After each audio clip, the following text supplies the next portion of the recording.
Nyumba 10 kwenye eneo la square meter 1500. Hivi ndivyo ambavyo tuliweza kuzijenga.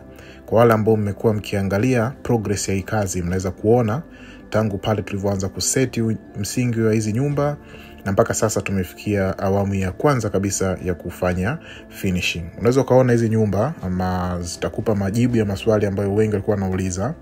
Moja wapo ilikuwa ni swala la privacy. Unaweza kuona hii milango yote imepishana. Na kama hapa mlango anaingia kulia na kushoto imetenganishwa na ukuta hapo. Lakini hata hii nyumba nyingine, milango mingine imekuja mbele, mingine imeenda nyuma kutengeneza hiyo sense of privacy.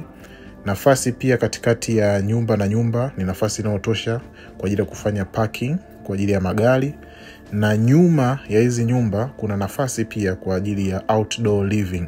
Kwa mtu ambaye anasema hii unakuja kukaa hapa labda unahisi utakuwa very congested, basi nyuma ya majengo kuna nafasi kwa ajili ya outdoor living na other minor activities. Hizi nilivyowahi kuelekeza zitakuwa bed and breakfast apartments ambazo ni temporary rentals, maarufu sana ni B&B, kwa zitakuwa full furnished. Kwa wengi wanaokuja kukaa hapa ni short term rental, sio mtu anayekaa mwaka au miezi 4 au 5. Anakaa analipa kwa idadi ya siku atakazokaa.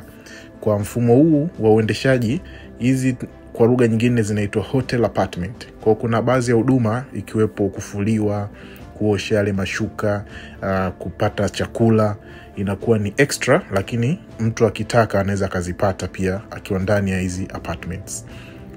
So far mnaweza mkaona tulipofikia. Huku ni nyuma kule nilikokuwa nawaambia, ambapo kuna hii ample space kwa ajili ya outdoor living. Kwa hiyo tutaendelea na kazi za landscape. Kazi za landscape bado hazijaanza rasmi, lakini zimeanza baadhi kwa sababu hata fence ni sehemu ya landscape. Humu ndo ndani. Nyumba zetu ni spacious. Hii ni ile nyumba ambayo itakuwa na 2 bedrooms.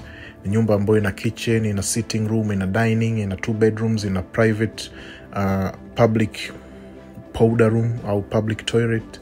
Na unaweza kaingia hapa unakutana na hii ni master bedroom, very spacious. Unakutana na bafu pale, ukitoka hivi unaingia hapa.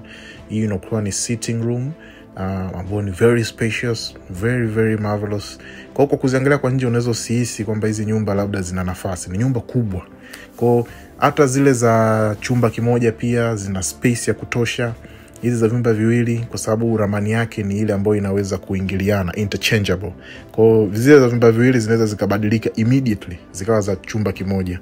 Hiyo ndo design ambayo ina think for the future. Kwa ikitokea biashara inataka zaidi chumba kimoja, a client can easily do that. Endelea kutuangalia sisi Swahili Units, tutakupa mpaka kazi inaisha na watu wanaanza kukaa. Usichoke kututafuta.